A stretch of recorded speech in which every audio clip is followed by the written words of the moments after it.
Dominique Jung, journaliste. J'ai fait mes études à Strasbourg, d'abord au lycée Fustel de Coulanges. Et là, j'ai eu l'idée d'être journaliste déjà très tôt, je pense que j'étais en seconde.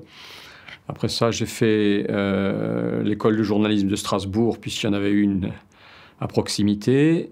Et puis j'ai fait une licence de lettres. Ensuite, j'ai travaillé un peu comme pigiste. Et puis j'ai été embauché aux Dernières Nouvelles d'Alsace, où je suis resté 42 ans, dont les 15 dernières années en tant que rédacteur en chef. J'ai aussi été le rédacteur en chef de la revue Saison d'Alsace, une revue trimestrielle, histoire, culture, patrimoine. Et puis j'ai donné aussi pendant une vingtaine d'années des cours en tant qu'intervenant à l'école de journalisme de Strasbourg. Quand on parle aux Alsaciens, évidemment, il y a un sentiment d'appartenance, mais quand on se promène un peu partout, au moins en Europe en tout cas, les gens arrivent à identifier l'Alsace. J'en donnerai une définition d'abord géographique et qui devient psychologique par extension. Je pense que c'est la jonction entre l'ère germanique et l'ère latine.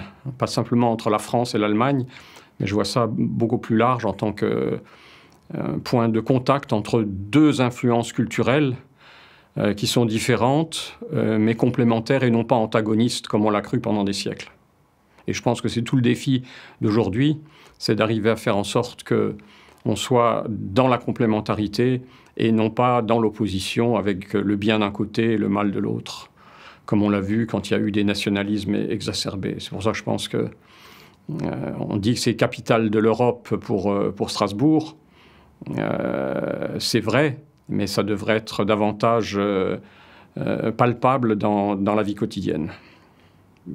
Pour ce qui est de la grande région, je pense qu'effectivement, l'un des problèmes, c'est le fait que le Grand Est tire l'Alsace vers l'ouest, alors que le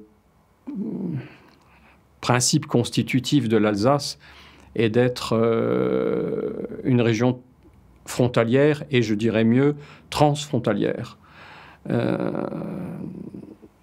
Je pense que la constitution de la grande région a été faite de manière très, très hâtive et les derniers découpages ont été faits sur un coin de table. Et je pense que c'est certainement pas la meilleure initiative qu'ait prise François Hollande. Et là, j'emploie évidemment un euphémisme. Moi, j'ai toujours dit qu'au moment où on réfléchissait à tout ça, s'il y avait eu la première hypothèse, à savoir l'Alsace-Lorraine, je pense que ça aurait fonctionné. S'il avait fallu faire une région avec 3 anciennes régions, une grande région avec 3 anciennes régions, il ne fallait pas la mettre sur un axe horizontal, mais sur un axe vertical, avec la Lorraine, l'Alsace et la Franche-Comté. Et là, on avait une identité qui était beaucoup plus intéressante, avec des côtés transfrontaliers partout, du nord au sud, avec une proximité avec la langue allemande au sud, avec les cantons de Bâle, au nord avec la Lorraine, et le Palatinat, la Sarre, et le Bade-Wurtemberg pour ce qui est de l'Alsace. Et on avait en plus une problématique, on va dire, de moyenne montagne, avec les Vosges et le Jura qui pouvaient fonctionner. Je ne comprends pas pourquoi cet axe vertical n'a pas été davantage creusé. On est dans une espèce de survalorisation de l'Alsace. Moi, je suis très frappé, justement, quand on regarde ces histoires de l'Alsace, région ouverte sur le monde. C'est très bien et elle doit l'être, mais je trouve que c'est parfois souvent un poncif, parce que quand on veut justement chercher en Alsace des gens qui soient capables de travailler de part et d'autre du Rhin, et en même temps d'avoir une conversation internationale, donc en anglais, on s'aperçoit que ce nombre est encore très faible. Et là, je pense qu'il y a un double problème. Il y a un problème dans les familles de transmission qui ne s'est pas fait, avec des parents bilingues et qui n'ont pas transmis à leur génération. Et puis, il y a aussi, je pense, le système de l'éducation nationale qui est extrêmement, ou qui a été en tout cas, peut-être maintenant ça a changé, mais qui a été extrêmement sensible à la correction grammaticale, à la syntaxe. Et le but des langues dans les collèges et dans les lycées n'est pas de faire des agrégés d'anglais, d'allemand ou d'espagnol, mais des gens qui soient capables de s'exprimer, d'avoir une conversation avec des gens qui viennent d'une autre ère culturelle. Donc, quand vous faites des CV pour rechercher un bon bilingue français-allemand, vous avez des CV qui arrivent de Brest, de Lille ou de Bayonne, hein, et pas uniquement de Strasbourg, de Schweighouse et de Schwindratzheim. On n'entend plus le mot de Bosch, par exemple, en Alsace, hein. Dans les années 60, on entendait encore, pour parler des Allemands, les Schleux, les Bosch, ils nous envahissent le dimanche dans les Windstube et tout ça. C'était un discours assez bête, mais qu'on entendait souvent. Ça a disparu. On parlait, si on veut parler un peu de manière ironique des Allemands, on dit les teutons, hein, mais c'est un peu affectueux, quoi. Ça n'a plus ce côté haineux que pouvait avoir le terme de Bosch ou de Schleux. Il y a un autre fait constitutif, c'est la prise en compte des richesses de la Neustadt, hein, ou ce qu'on appelle la Neustadt maintenant à Strasbourg. Il ne faut pas oublier que dans les années 60 et 70, on considérait souvent que le palais du Rhin, c'était une mocheté, et que s'il y avait un parking à la place du palais du Rhin, finalement, ça faciliterait peut-être la vie des Strasbourgeois. Les étudiants qui étaient au palais universitaire n'avaient pas conscience d'être dans un endroit magnifique. Et la notion de palais avait disparu. Bon, il faut dire que la Verrière était devenue assez sale et assez sombre, et à l'intérieur, c'était un peu glauque.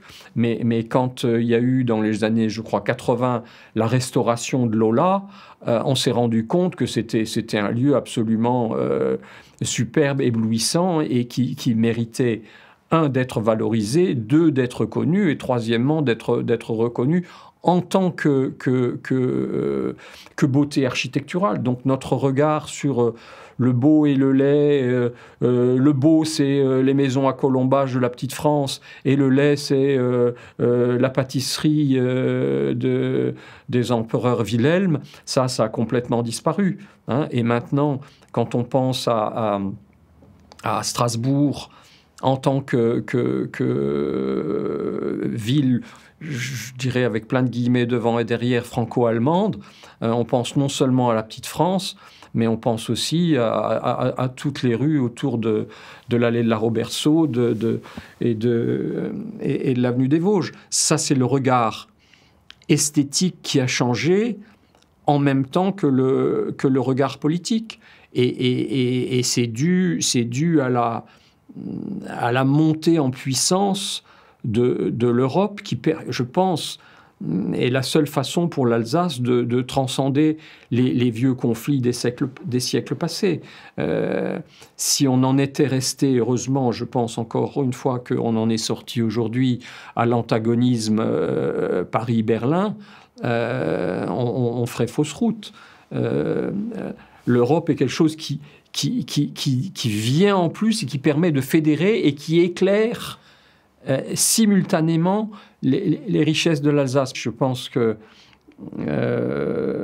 l'un des grands problèmes qu'on a aujourd'hui, c'est qu'on a le mot Europe à la bouche toutes les 3 minutes et plutôt toutes les 30 secondes dans les discours officiels et les propos de fin de banquet. Maintenant, il faudra m'expliquer. J'ai pas compris, pourtant je suis journaliste depuis plus de 40 ans, ce que c'est que l'Eurométropole par rapport à l'ancienne communauté urbaine. Bon. On parlait tout à l'heure de la région Grand Est. Moi, je pense que l'un des grands progrès, ce serait de faire une région transfrontalière. Et que là, on aurait une vraie avancée et en même temps qui résoudrait le fameux problème du bilinguisme dont on ne cesse de parler à juste titre. Mais si on voulait vraiment faire une région transfrontalière, et un eurodistrict de plein exercice dans la vie quotidienne des gens, on aurait quelque chose qui serait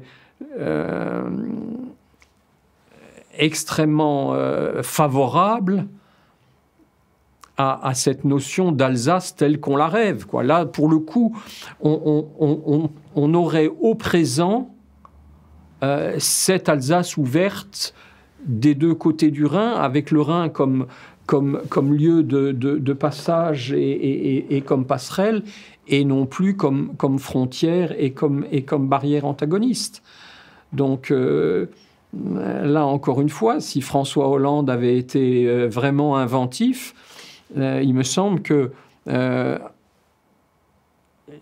problème, c'était pas de rattacher l'Alsace à Charleville-Mézières ou à Épernay, mais ça aurait été de l'ancrer beaucoup plus avec Offenbourg, avec Fribourg et avec Karlsruhe.